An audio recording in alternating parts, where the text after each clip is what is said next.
Olá, começa agora mais uma edição do Giro Nordeste. Estamos em Salvador, na TVE Bahia. Você também pode acompanhar o programa nas emissoras parceiras em todos os estados da região Nordeste. Em 2 estados do Sudeste, no Espírito Santo pela TV Educativa e em São Paulo pela TVT. E claro, por nossas redes sociais, YouTube, Facebook e Twitter. A nossa hashtag é Giro Nordeste. Sejam bem-vindas e bem-vindos. Você acha que liberar mais armas de fogo vai trazer mais segurança para a população? Você acha que a guerra ao tráfico de drogas tem funcionado ou gerado mais mortes?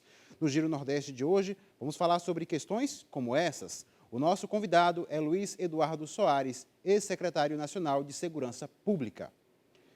Eu sou o Juraci Santana, da TVE Bahia, e vão participar do programa de hoje em seus respectivos estados. Selma Souza, da TV Aperipê, em Sergipe, Estela Mari Saldanha, da TV Universitária de Recife, em Pernambuco, Ciro Lucas, da TV Universitária do Rio Grande do Norte, Carla Soraya, da TV Ceará, Marcos Vital, da TV Universitária da Paraíba, Henrique Douglas, da TV Antares, no Piauí, e Marcos Saldanha, da Rádio Timbira, no Maranhão. Eu quero agradecer a todos pela participação e vamos iniciar nossa rodada de perguntas aqui pela Bahia. Luiz, neste mês de maio, uma ação policial na comunidade do Jacarezinho, no Rio de Janeiro, acabou resultando na morte de 28 pessoas. Há pelo menos 3 décadas no Brasil assistimos a esse tipo de situação, mas a violência não diminuiu no país. Então, por que continuamos repetindo esse tipo de ação? Seja muito bem-vindo. Muito obrigado, Juraci. Eu não sei responder essa pergunta, duvido que alguém saiba por que é que nós continuamos reproduzindo essas práticas cujos resultados são trágicos. Nós assistimos há muitos e muitos anos a um verdadeiro genocídio de jovens negros e de jovens pobres nos territórios vulneráveis. Esse preço em vidas não seria justificável nem se, por alguma razão, isso produzisse algum efeito reduzindo violência, o que seria, de fato, um paradoxo, reduzir violência produzindo-a, ampliando-a. Mas, de modo algum, isso ocorre. Essa é uma rotina dramática. E para que eu comece a conversar com você, Juraci, com as colegas, os colegas interlocutores, com a audiência que nos acompanha, eu preciso, entretanto, sugerir uma contextualização histórica, porque me parece muito importante. Nós estamos falando de que país? Nós estamos falando do país da escravidão, do racismo estrutural, de desigualdades e iniquidades profundas. Estamos falando de um país que transitou da ditadura para a democracia de forma negociada. Durante o processo de negociação que culminou com a promulgação da Constituição de 88, que custou tantas vidas, tantas lutas, os militares egressos da ditadura ainda exerciam alguma influência importante. E eles conseguiram promover um cerco, uma reserva estratégica, protegendo as instituições da segurança pública contra qualquer mudança. A consequência foi que, na Constituição, se consagrou o modelo policial forjado na ditadura. E a democracia herdou, portanto, da ditadura, o modelo policial, as estruturas policiais. E elas não vieram vazias, elas vieram com homens, mulheres, profissionais, com seus valores, suas crenças, suas práticas e tradições.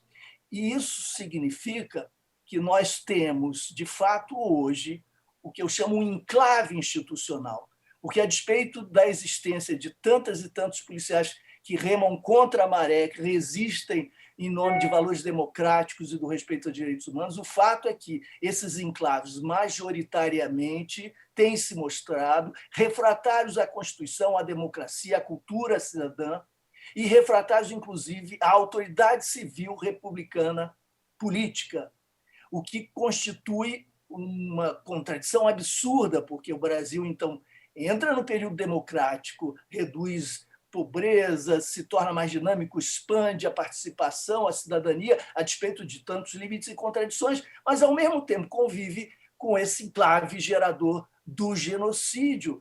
E isso só foi possível em função da cumplicidade do Ministério Público, que não cumpriu sua obrigação constitucional de exercer o controle externo da atividade policial, com as bênçãos da Justiça, o apoio de setores políticos e, inclusive, da opinião pública da sociedade. Esse quadro, de fato, dramático, se tornou presente mais uma vez no massacre do Jacarezinho de semana passada. E isso significa para nós, no Brasil, uma encruzilhada. Por quê? Porque, pela primeira vez na nossa história democrática recente, o Supremo Tribunal Federal impôs limitações severas ao exercício da prática policial, da violência policial. O Supremo foi desrespeitado, mais uma vez, nessa operação, e, com isso, nós temos uma afronta ao Supremo e aguardamos agora a resposta. Ou o STF impõe e faz valer a sua autoridade e nós começamos a furar a bolha, a furar o enclave e a democratizar, a estender a transição democrática ao universo policial. Ou nós vamos ter a perpetuação do enclave, a sua, inclusive, legalização, a sua legitimação, a sua naturalização, o que é ruinoso para as perspectivas democráticas do nosso país. Muito obrigado, Luiz. Já deu para perceber, nesses primeiros minutos de Giro Nordeste, a importância desse bate-papo. Um bate-papo urgente. Por isso, já convido você a participar, mandando sua pergunta nas nossas redes sociais. Participe conosco, utilize a hashtag Giro Nordeste. E a gente segue agora para Pernambuco. É a vez de Estela Mari Saldanha, da TV Universitária de Recife, fazer a pergunta a Luiz Eduardo Soares, ex-secretário nacional de Segurança Pública. Obrigada, Juraci. Bom, eu queria me reportar a essa situação brasileira aí que o senhor descreve, de certa forma. A gente tem, numa ponta, uma polícia violenta, letal, eu diria, pegando como exemplo o massacre do Jacarezinho, no Rio de Janeiro. Numa outra ponta, a gente tem um governo que se esforça, e muito, para facilitar à população brasileira o acesso às armas de fogo. Entre uma ponta e outra, a gente tem um fosso social cruel. O que nos espera se essa situação continua? Estela, a sua descrição não poderia ser mais perfeita, eu não poderia dizê-lo melhor. É exatamente isso. Você foi muito sintética, objetiva e, ao mesmo tempo, logrou uma precisão muito aguda. De fato, violência policial de um lado, como você diz, flexibilização no acesso às armas de outro, e essas iniquidades sociais imensas, as desigualdades que agora se agudizam, com a fome retornando ao nosso cenário, lamentavelmente, com o racismo estrutural, o patriarcalismo.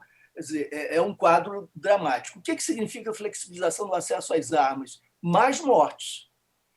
Se há um consenso, é raro que haja consenso entre gestores, profissionais, especialistas, pesquisadores, mas se há um consenso mundial, eu me refiro àqueles que de fato recorrem a pesquisas rigorosas e não a mitificações ou as influências, enfim, políticas degradantes, etc. Eu me refiro a quem seriamente trabalha com os dados. Se há um consenso mundial, é esse. Mais armas disponíveis ou acessíveis, mais mortes. Mortes em casa por conta de acidentes, mortes em casa também, mais feminicídio, porque os conflitos domésticos e a violência doméstica se arma, se municia e se torna, portanto, mais potencialmente letal. Mais suicídios, momentos de angústia, de depressão, podem conduzir a essa conclusão, a esse desfecho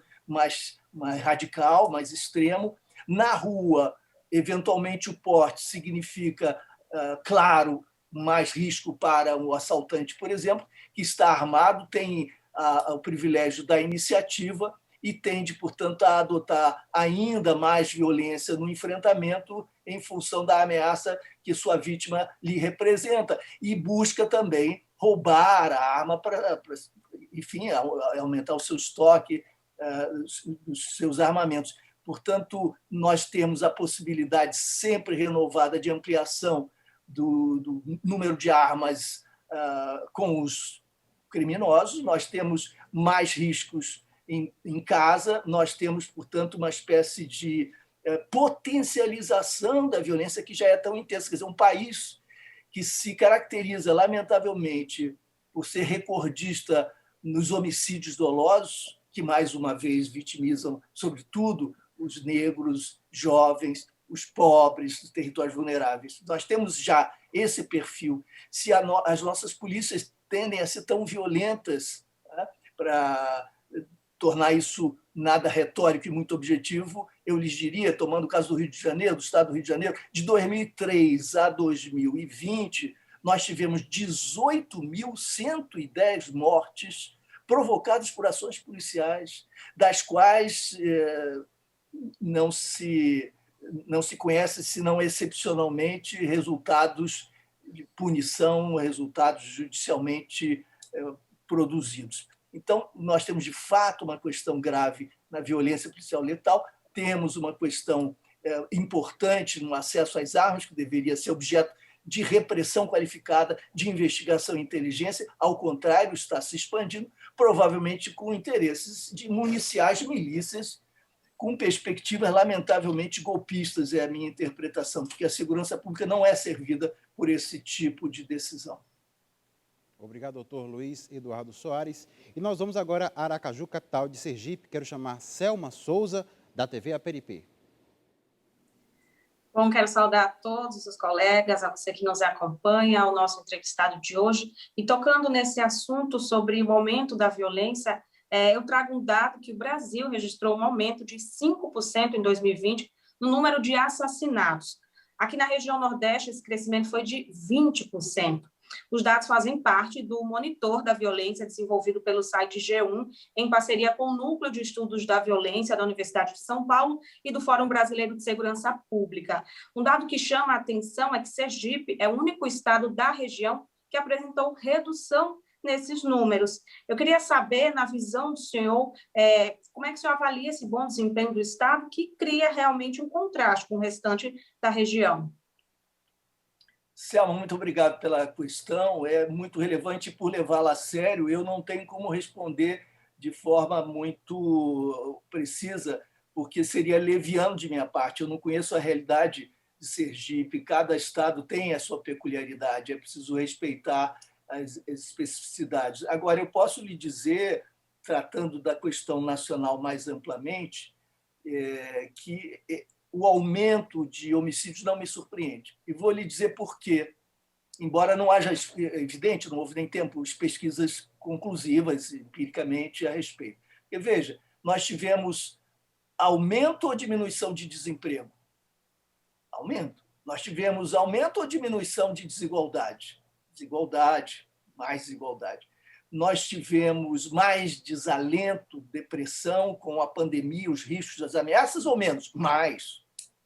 A situação, portanto, tendeu a se agravar nesses aspectos todos que são cruciais para a vida humana, claro, se agravaram, num ambiente em que o presidente da República estimula, até por seus gestos, por suas palavras, a violência e sugere que a população se arme, flexibilize acesso às armas. É um contexto em que o discurso parece ser arme-se, não creia no Estado, nas autoridades e nas instituições, porque sua família e sua vida dependem de sua luta individual, enfrentando como herói o mal. Arme-se, portanto. Parece ser essa a mensagem. Nesse contexto, o que é que nós podemos esperar?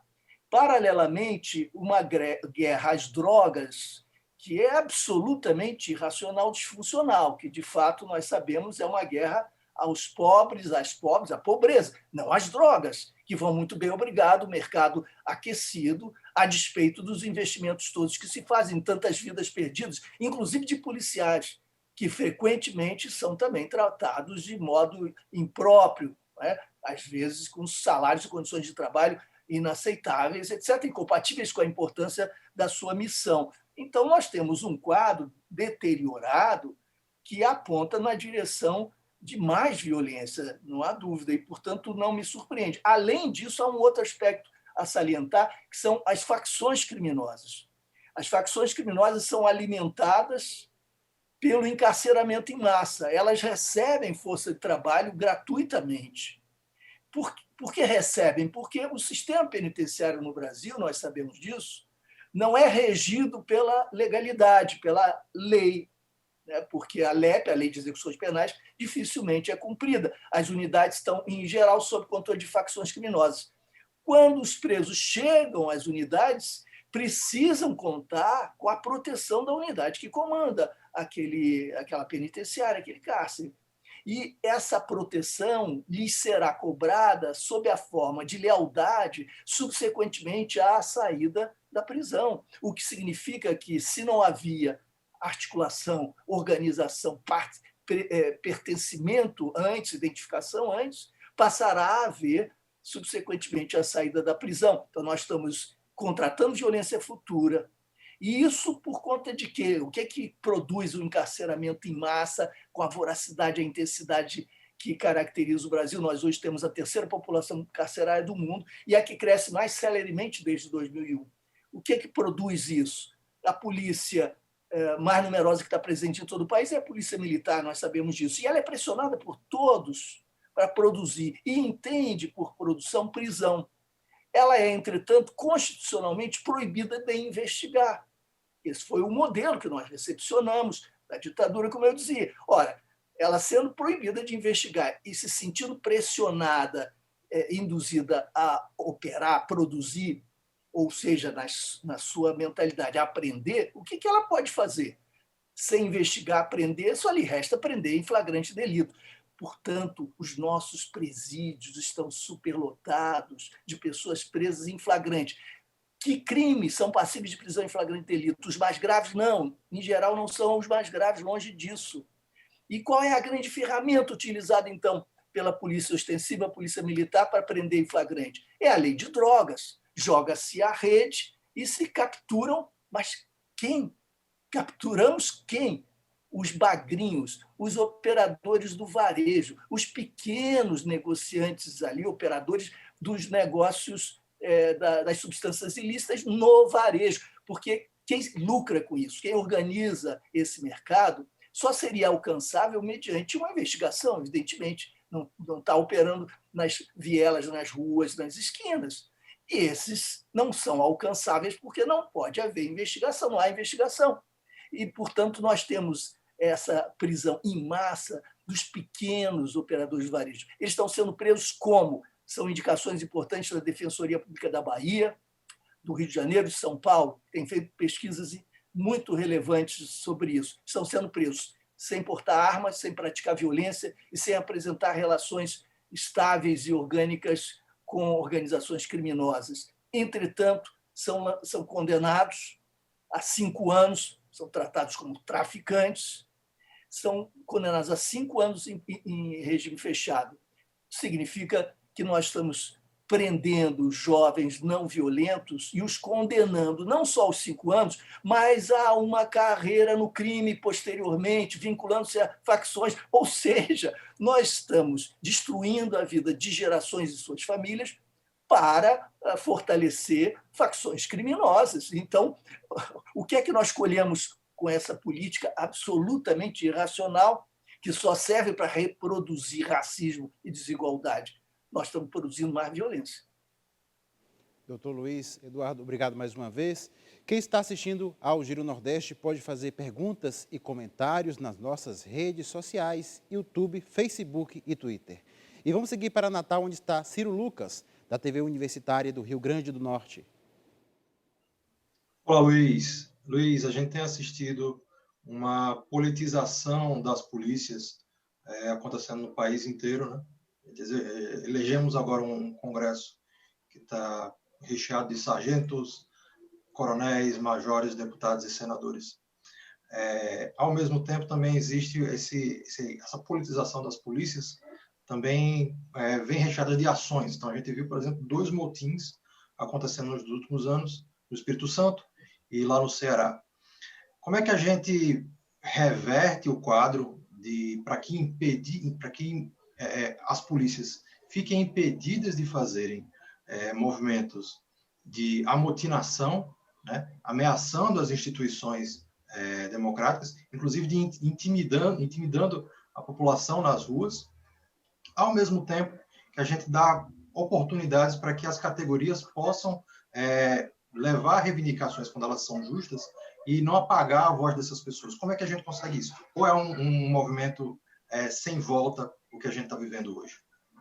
Eu espero que não seja sem volta, Ciro, mas concordo com você, com o modo como você formulou a pergunta que expressa um argumento já, uma reflexão, que nós temos que considerar, em primeiro lugar, que os policiais são trabalhadores, são cidadãos, trabalhadores militares ou civis, cidadãos. Isso é óbvio, mas nem sempre é reconhecido. Ocorre que os militares, são a grande maioria, os policiais militares, são proibidos de se organizar, de se manifestar, como você mesmo disse, Ciro.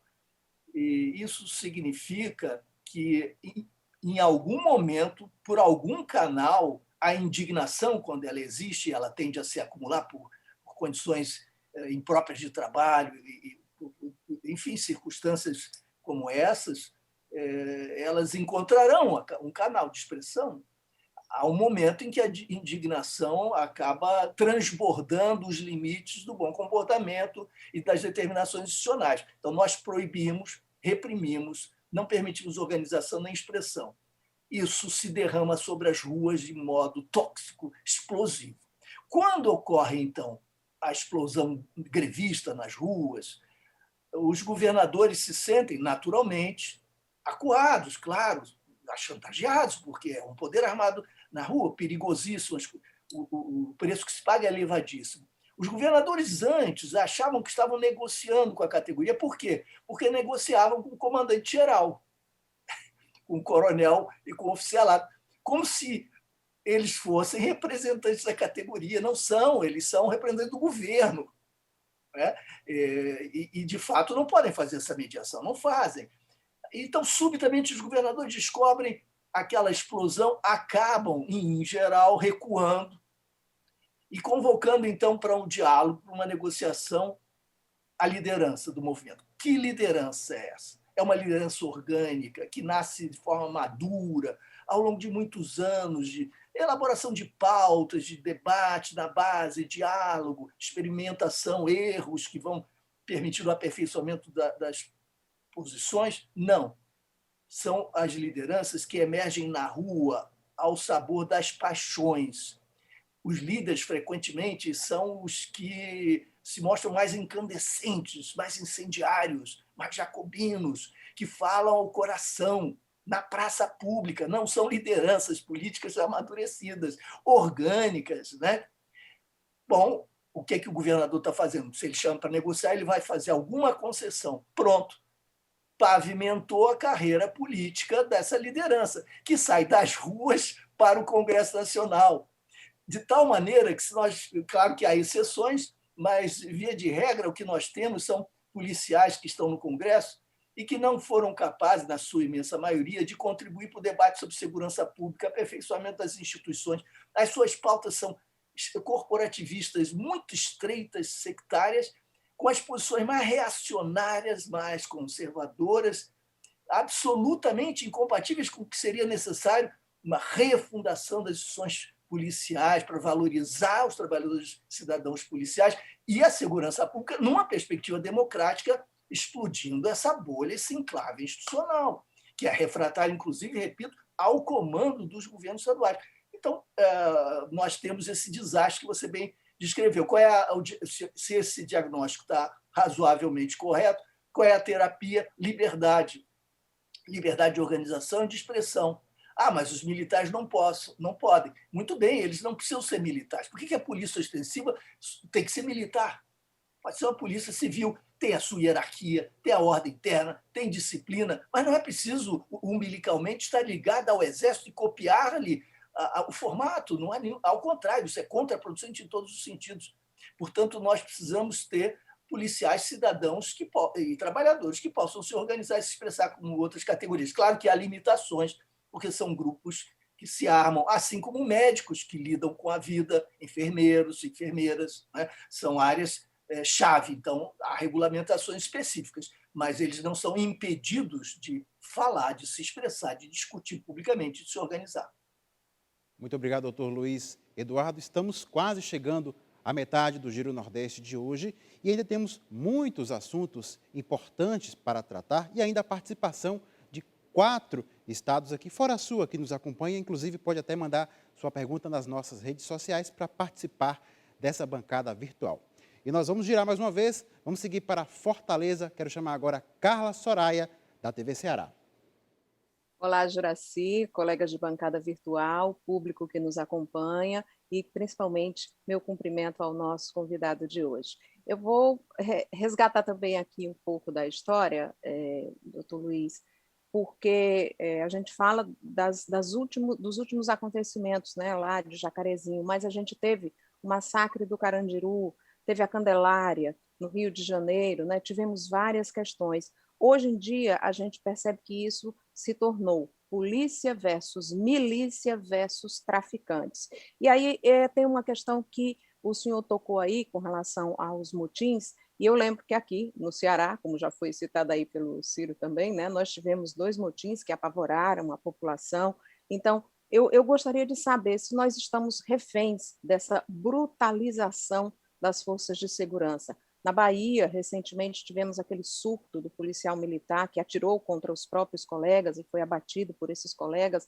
E como é que está a educação desse policial que vai para a rua? Porque parece que quando o oprimido tem algum poder, ele passa a ser também opressor. E o próprio presidente disse que a gente precisava de uma guerra civil para abater aí 30 mil pessoas. Será que a gente está próximo dessa guerra explodir, né? Já que temos as bancadas da bala em vários parlamentos, municipal, federal, estadual, e a liberação das armas aí sendo discutida de forma superficial. Carla, eu não sei se nós estamos caminhando exatamente nessa direção, mas é preciso que nós tenhamos coragem como nação para supor a pior hipótese, para preveni-la, não é? Para impedir que ela ocorra. Portanto, eu acho que é nossa responsabilidade levar a sério o que você diz. Isso não é uma especulação irresponsável, fantasiosa. Nós estamos diante de questões muito sérias de fato. Veja, no Rio de Janeiro, 57% do território da cidade são ocupados por milícias, dominados por milícias. As milícias já superaram o tráfico, já absorveram uma das facções, a outra praticamente desapareceu. Absorveram como? Com negociações, entendimentos, cooptação, são negócios comuns. E há uma facção resistente que continua oferecendo dificuldades para o avanço das milícias, que é o Comando Vermelho. Mas se nós, por outro lado, observarmos o que a polícia faz, porque as milícias o que é que são? As milícias são formadas por policiais e ex-policiais, e alguns agregados, que se impõem sobre territórios e comunidades para extrair benefícios, lucros de todas as atividades econômicas e também tráfico de drogas, até o acesso à terra. Portanto, são atividades muito mais lucrativas do que exclusivamente o negócio das drogas, negócio também incorporado pelas milícias. Bom, o que a polícia do outro lado tem feito? Nós temos observado que há uma desproporção absurda, enquanto há cerca de 600 ou 700 operações contra traficantes, nós temos algo como 60 operações sobre territórios controlados por milícias. 700, 800 contra 60. É alguma coisa absolutamente desproporcional. Isso mostra muito bem que há, evidentemente, cumplicidade, não é à toa que a milícia vai se fortalecendo. O que gera a milícia?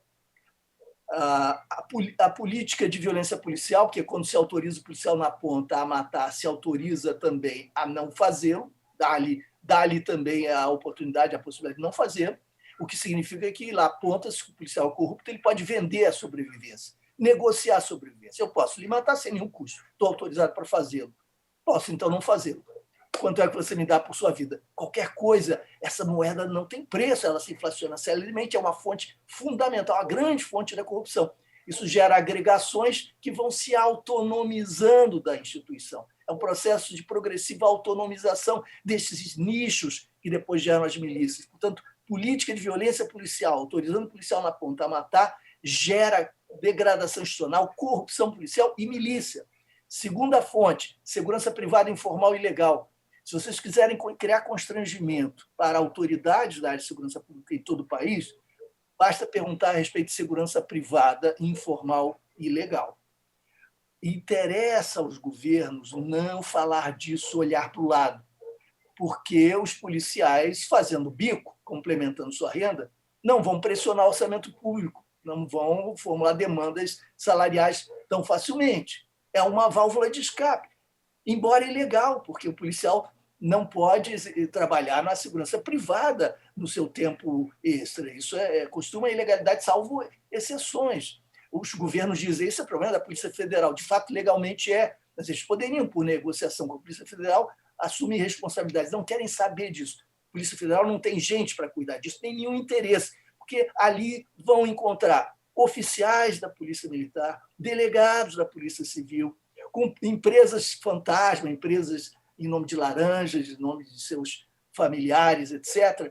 E isso se propagou de tal maneira, isso se disseminou de tal maneira, há muita gente honesta, honrada, que busca simplesmente, mesmo ilegalmente, tem a boa intenção de dar melhores condições às suas famílias, mas há muita gente que se aproveita do fato de que aí o que tem vigência é a impunidade total, e aí constituem as milícias, produzem insegurança, provocam insegurança para vender segurança e acabam se organizando sob a forma de milícia. Então, se nós quisermos resolver esse problema, política de violência policial, pôr um fim nisso, para controlar também corrupção policial e chegar às milícias, e controlar segurança privada, informal e ilegal. São dois dos canais que geram as milícias diante das quais nós estamos hoje. Obrigado mais uma vez, doutor Luiz. A nossa hashtag para quem quiser fazer perguntas e comentários é Giro Nordeste. E vamos a João Pessoa, é o momento da pergunta de Marcos Vital, da TV Universitária da Paraíba. Olá a todos que nos assistem e nos ouvem. Olá você, Juraci Santana, e nossos colegas de bancada do programa de hoje do Giro Nordeste, e também ao nosso entrevistado, o Luiz Eduardo Soares. Eu estou muito preocupado com todo esse seu discurso, porque realmente faz acender em nós Eu estou assim, meio que atônito, porque depois de tudo que o senhor explanou aí, é como se nós vivêssemos em uma espécie de caos, e eu não sei para onde nós estamos caminhando. E além dessa política que há no Brasil armamentista, né, de incentivo ao armamento da população civil, e também essa estrutura que há dentro das polícias no Brasil, a gente observa também que com a eleição do presidente Jair Bolsonaro, emergiu em uma parcela da sociedade brasileira o fascismo, que se associa também a esses pontos negativos aí elencados pelo senhor. Então, assim, como uma das pessoas que defendem o antifascismo no Brasil, que eventos o senhor pode descrever para a gente que evidenciam que há esse fascismo no Brasil e que ele esteve, digamos assim, no armário durante tantos anos e agora ele está tão patente, a gente vê as pessoas, a forma como elas reagem depois da eleição do presidente Jair Bolsonaro e publicamente demonstram esse lado desconhecido da maior parte da população brasileira. Eu mesmo, muitas das pessoas que eu conheço, eu não sabia que elas pensavam dessa forma, e me deparei com pessoas que eu achava que conhecesse e realmente eu as desconheço hoje. Pois é, Marcos, o fascismo saiu do armário. Estava entre nós. Se nós acompanharmos a história do integralismo no Brasil, que é o fascismo brasileiro, criado lá por Plínio Salgado nos anos 30, copiando o modelo de Mussolini, nós vamos ver uma linha de continuidade, fortalecimento durante o golpe civil-militar de 64, Filinto Miller, que foi o chefe da polícia do Estado Novo e que tinha essas afinidades com o fascismo, foi líder do governo militar no Senado, na Câmara, acho que no Senado, enfim, O integralismo sempre esteve presente, teve votações expressivas, o seu mote, os seus discursos, né, pátria, família, esse discurso tem sido reiterado, tem sido crescentemente enfatizado e divulgado, e agora com também crescente despudor. Quer dizer, aquilo, anteriormente, nós tínhamos posições, por exemplo, de apoio ao massacre, como o massacre de Jacarezinho. A ideia de que bandido bom é bandido morto. O elogio à morte, declarações racistas, machistas, homofóbicas, transfóbicas. Nós tínhamos tudo isso com muita presença no país, e há tradições, lamentavelmente, nesse sentido. Mas, como você disse, Marcos, o que é novo é certamente o incremento, mas, sobretudo, o despudor com que tudo isso emergiu diante de nós, se revelando sem máscara, sem qualquer tipo de mitigação, de moderação. Nós temos que lidar com isso. Se há algum fato positivo nisso tudo, é a nossa descoberta do que efetivamente é nosso país, o que está diante de nós como desafio. O que nós podemos fazer, o que há de esperança?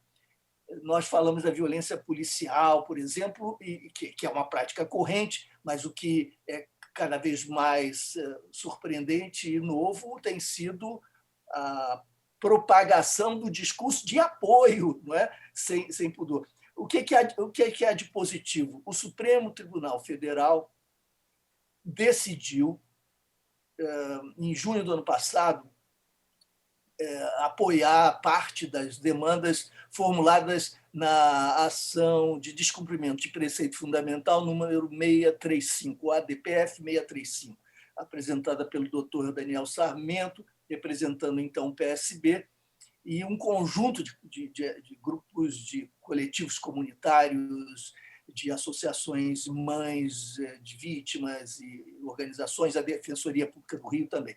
E, quais eram as solicitações? Várias, mas uma delas foi aceita, outras também, moderadamente, mas essa foi aceita.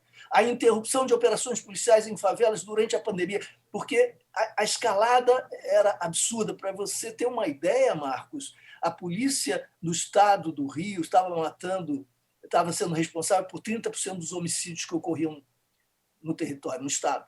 30%. Na cidade do Rio, 40%. Nós chegamos a esse ponto. E, portanto, essa proibição de operações era um momento muito auspicioso, até porque as operações estavam se realizando durante a distribuição de alimentos em período de Covid. Quer dizer, era alguma coisa absolutamente inaceitável e bárbara.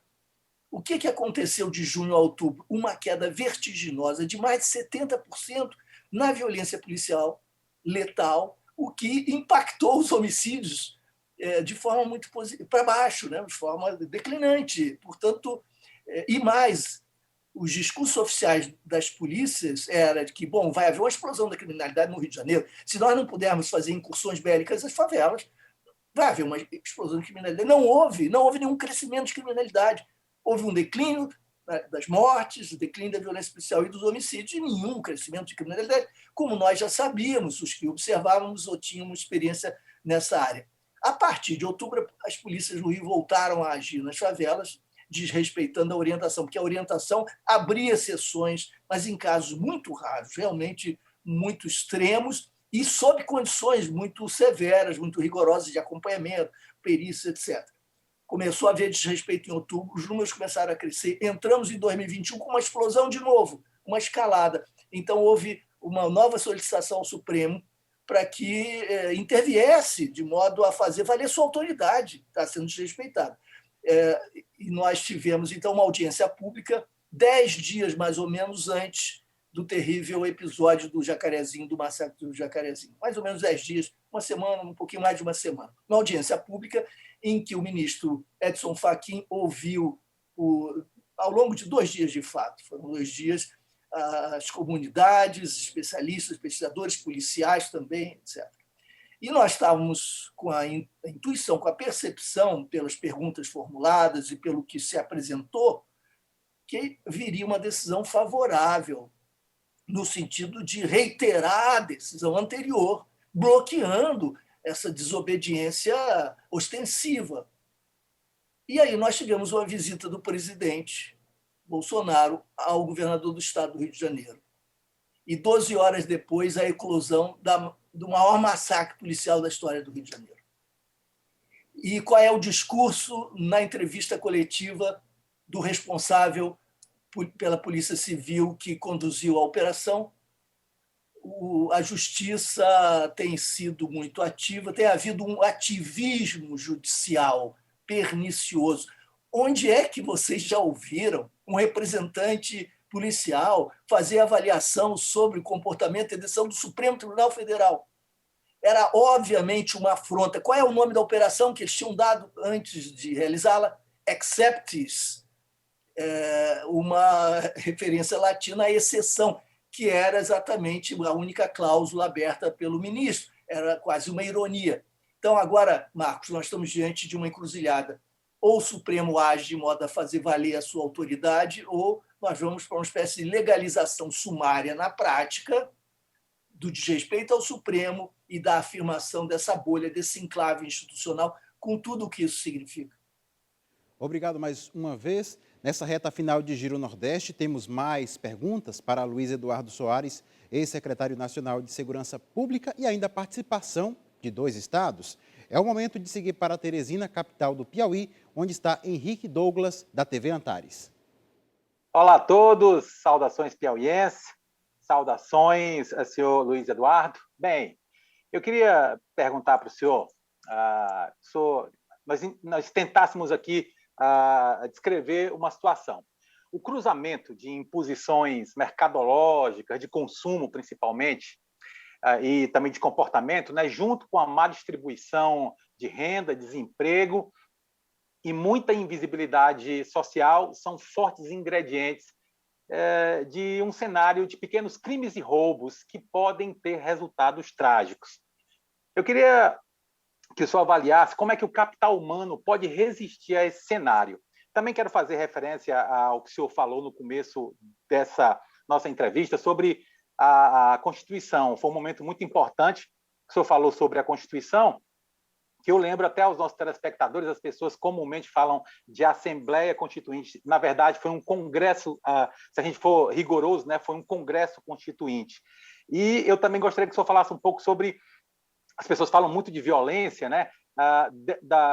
E quero citar aqui uma baiana, a professora Suzana Varjão, que tem trabalhos importantes sobre a violência na TV, na mídia. Eu queria que o senhor abordasse também esse tema para falar sobre como a gente pode combater, inclusive, esse excesso de violência na TV e na mídia de uma forma geral. Henrique, esses são pontos tão importantes, tentando ser sintético tanto quanto possível. A mídia sensacionalista que aposta no discurso de bandido bom e bandido morto é cúmplice dessa brutalidade toda, realimenta os ódios e os medos, concorrendo para o fortalecimento dessas formas de entendimento que não são apenas equivocadas, elas carregam consigo preconceito, racismo, apoio tácito à desigualdade, etc., e, sobretudo, se enganam supondo que, se as polícias agirem sem peias, sem meias medidas, sem limites, serão muito mais fortes e muito mais eficazes. A experiência nacional e internacional demonstra que é o contrário disso. Polícias que não respeitam legalidade colhem mais violência na ponta e se degradam institucionalmente. Só há solução do ponto de vista do que compete às polícias, porque, evidentemente, solução mais ampla você mesmo trouxe. Isso nos remete às questões das estruturas sociais, nós estamos falando aí de patriarcalismo, racismo, desigualdades, etc. Mas, se ficarmos na área do sistema de justiça criminal, nós temos que focalizar, sim, as polícias, como estão agindo, o superencarceramento, etc. E, nesse caso, nós podemos entender facilmente porque esse discurso promove anarquia institucional, autonomização na ponta, a criação desses nichos que se tornam depois milícias e todo o processo já descrito. Portanto, a mídia concorre para enganos e para o reforço de tudo que é negativo, não é? Essa mídia sensacionalista que usa esse tipo de discurso. O segundo ponto, o menino invisível, né? Eu escrevia sobre isso já nos anos 90, que não é reconhecido, não é valorizado, busca não só o tênis de marca e a camisa, mas busca também reconhecimento, visibilidade, tornar-se uma pessoa, e o faz, às vezes, pela violência, o que será danoso, destrutivo para ele mesmo e para a sociedade, é claro.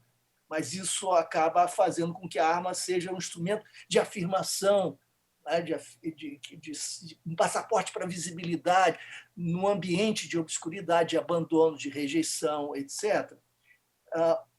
Quando há essa combinação que você descreveu tão bem entre desigualdade, falta de oportunidade e apreço do consumo pelo consumo, tanto que muitas vezes o que se quer não é um tênis de marca, não é o tênis, é a marca, é o fetiche, é o símbolo de inclusão, de valorização, etc. Quando há essa combinação entre desigualdade, falta de oportunidade e apreço pelos produtos numa perspectiva consumista, nós temos um estímulo a essa busca mesmo pela violência, de apropriação indébita dos produtos. Quando é que isso deixa de ser um problema desagradável, ruim, negativo, para se tornar tragédia potencial? Quando uma arma passa a fazer parte da equação. Porque aí não se trata do furto ou daquele encontro que afinal, envolve a subtração de um pertence, não é? Se torna potencialmente uma agressão contra a vida. A arma, portanto, cumpre aí um papel absolutamente decisivo, mudando a qualidade do que nós temos diante de nós. Qual é o caminho para enfrentar essa questão? Bom, você está diante dos problemas estruturais da sociedade, mas também políticas territorializadas, focalizando a juventude e oferecendo possibilidades de valorização para esses jovens, criando fontes de recrutamento alternativo. Se o crime é uma fonte de recrutamento, nós podemos competir, ao invés de fazer guerra absurda, destruindo vidas, inclusive de policiais, nós podemos competir e disputar menino a menino, oferecendo oportunidades, valorização, levando muito a sério a dimensão cultural intersubjetiva. Isso significa um confronto com o racismo diretamente e com as modalidades perversas da sociedade de descarte de seres humanos, de jovens cidadãos. Obrigado mais uma vez. E vamos a São Luís, capital do Maranhão, para a participação de Marcos Saldanha, da Rádio Timbira. Olá, amigos. Olá, professor Luiz Eduardo. Olá, Juraci. Eu queria fazer uma pergunta, professor Luiz, mas para o antropólogo, digamos assim, que é o seu olhar para a questão das eleições passadas e as que virão. De alguma forma, a segurança vai estar muito presente, a segurança pública, nessas eleições. Pode ser da forma equivocada, pelo viés da violência, ou pode ser mesmo no debate mesmo do que fazer. E aí eu queria saber do senhor exatamente isso. A esquerda, ela em algum momento, ela corre o risco de se desencontrar nesse debate, na questão do eleitor, do diálogo com o eleitor. Quer dizer, é possível, por outro lado, que a esquerda, a centro-esquerda, consiga acertar, consiga convencer o eleitor de uma política efetiva de segurança pública. Como é que o antropólogo avalia essa guerra de narrativas que já começou há algum tempo e deve se manter nas próximas eleições? Marcos, você tocou num dos nervos fundamentais da questão. Eu não sei, se eu soubesse, poxa, eu estaria muito feliz e poderia ajudar tanta gente que aí se esforça, se mobiliza para reverter esse quadro tão cruel que ameaça o que nos resta de democracia. Eu não sei de fato, mas eu intuo, eu formulo algumas hipóteses com base na observação, na experiência, na troca com tanta gente que enfrenta esses mesmos desafios, né? Eu diria que as esquerdas têm chance se não não negligenciarem essa questão. Se de fato se dedicarem a essa questão com seriedade, apresentando uma visão alternativa. Porque ou não se fala, ou quando se fala, se reitera. Eu estou generalizando, estou sendo injusto, mas, via de regra, é muito comum que seja assim. Ou não se fala, se deixa lá para o último capítulo, penúltimo capítulo de um programa e tal, ou se fala com os chavões, a retórica, às vezes até a linguagem corporal da direita e da ultradireita.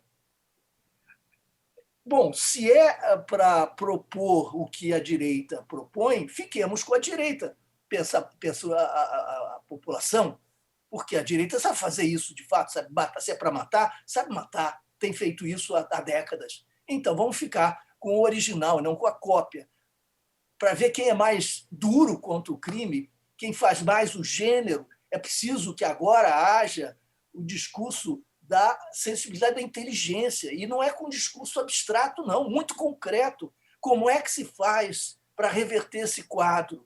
Nós temos ações diversas sociais, focalização na juventude, nos territórios. As polícias vão ter de ser refundadas. Nós não podemos fazer isso sem mexer na Constituição, mas nós podemos começar um processo em cada estado de reversão desse quadro, fazendo com que a polícia compreenda que sua missão constitucional é garantir direitos e valorizando os profissionais.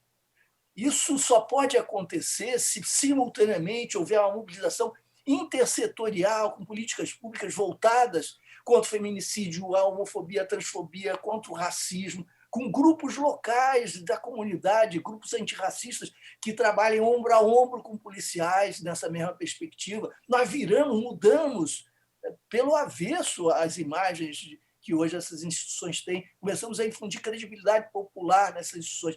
É preciso ter ousadia, conhecer as experiências e ter um discurso plausível, inteligível e, ao mesmo tempo, prático. Não é com generalidade. Alguém pergunta como é que nós vamos resolver assalto e assassinato, alguém responde com educação. Tudo bem, eu sei que a longo prazo nós queremos educação e queremos uma transformação radical desse país na direção da igualdade, da democracia radical, da democracia verdadeira. Agora, nós temos de saber lidar com o desafio do momento e apresentar soluções que não envolvam ilegalidades, inconstitucionalidades, práticas policiais que não podem ser, de modo algum, admitidas. É possível fazer isso, Marcos. Eu não vejo outro caminho, sinceramente. Se dá certo ou não, a ver, né? Se vai dar certo ou não, a ver. Obrigado, doutor Luiz Eduardo Soares. Estamos quase no final do Giro Nordeste e ainda dá tempo da participação do público. O tempo é curto, mas ainda dá. Cristiane Vilauta está assistindo pelo YouTube e enviou a seguinte pergunta. A guerra às drogas é uma guerra perdida. A saída seria a legalização das drogas? Qual seria o modelo ideal para o nosso país? Cristiane, um grande ponto, Cristiane. Que bom que você trouxe. Eu já tinha mencionado na primeira resposta. Nós precisamos, a meu juízo, legalizar as drogas. Esse é o caminho da racionalidade para além de mitos e de preconceitos. E o motivo é muito simples. Qual é a droga que produz os efeitos mais danosos na nossa sociedade, do ponto de vista da saúde, todos os derivados daí? É o álcool. Nós temos cerca de 15 milhões de alcoólicos no Brasil. Alguém está propondo a proibição de comércio, produção, distribuição, consumo de álcool?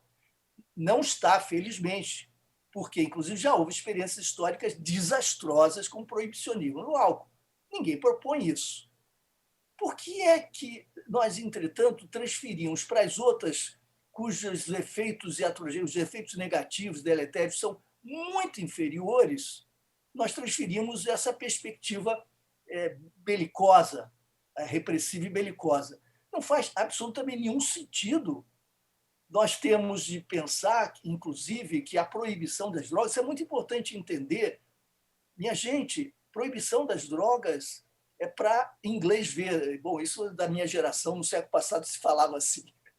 É conversa fiada, é formalismo, não existe na prática. Ou vocês não sabem que os filhos de vocês, as filhas de vocês, ou sobrinhos, vizinhos, saberão onde comprar, onde encontrar qualquer que seja a droga agora mesmo, em qualquer cidade que esteja nos assistindo, qualquer cidade do mundo, em países não totalitários. Ou seja, o consumo existe, mesmo com proibição. A pergunta, e sempre, independentemente da qualidade das polícias, as melhores polícias do mundo não foram capazes de impedir a progressão, a manutenção e a progressão no mercado de drogas. Então, se é assim, a pergunta não é vamos ou não vamos permitir que os nossos filhos tenham acesso às drogas. A pergunta é sob que condições isso vai se dar, porque já está se dando e vai se dar. Sob que condições? Considerando os nossos filhos, então, criminosos, encarcerando-os, ou encarcerando aqueles que lhes vendem os produtos. Quando são negros, são sempre tidos como traficantes. Quando são brancos, podem ser definidos como usuários. Esse é o jogo no Brasil, nós sabemos disso. Então, sob que condições nós vamos continuar vivendo a experiência que nós temos? É simples. Será que isso vai ser a experiência do tipo policial, do tipo encarcerador punitivo? Ou nós vamos buscar uma outra forma mais inteligente de qualificar essa experiência, tornando-a mais objeto de atenção, de cuidado, de informação, como nós fazemos com o álcool. O cigarro é mortal e nós conseguimos, sem pôr ninguém na cadeia, sem aumentar a facção criminosa e seu poder, sem destruir a vida de famílias, nós conseguimos controlar o consumo de cigarro com inteligência, com restrições, regulamentações e muitas informações. No álcool, nós não resolvemos o problema, tanto que temos 15 milhões de alcoólicos. Só que teremos um problema maior ainda se fizermos uma guerra ao álcool. Então, nós aprendemos que temos que ter humildade e reconhecer que as nossas soluções serão imperfeitas. O que nós não podemos é continuar a fazer o que nós estamos fazendo. O mercado de drogas vai muito bem, obrigado. Ele precisa da proibição para continuar lucrativo. Os grupos internacionais precisam disso e nacionais também. E nós estamos matando gente. Quem está morrendo, nós sabemos, são os jovens negros, os jovens pobres, os territórios vulneráveis. O massacre se perpetua, se reproduz, como nós vimos no Jacarezinho. É preciso mudar. E o Giro Nordeste está terminando. Quero agradecer a participação do cientista político Luiz Eduardo Soares, ex-secretário nacional de Segurança Pública. Obrigado, doutor. E quero agradecer também aos comunicadores Selma Souza, da TV Aperipê, em Sergipe, Estela Mari Saldanha, da TV Universitária de Recife, em Pernambuco, Ciro Lucas, da TV Universitária do Rio Grande do Norte, Carla Soraya, da TV Ceará, Marcos Vital, da TV Universitária da Paraíba, Henrique Douglas, da TV Antares, no Piauí, e Marcos Saldanha, da Rádio Timbira, no Maranhão. E um agradecimento especial a vocês que acompanharam o Giro Nordeste. A gente volta na semana que vem. Até lá!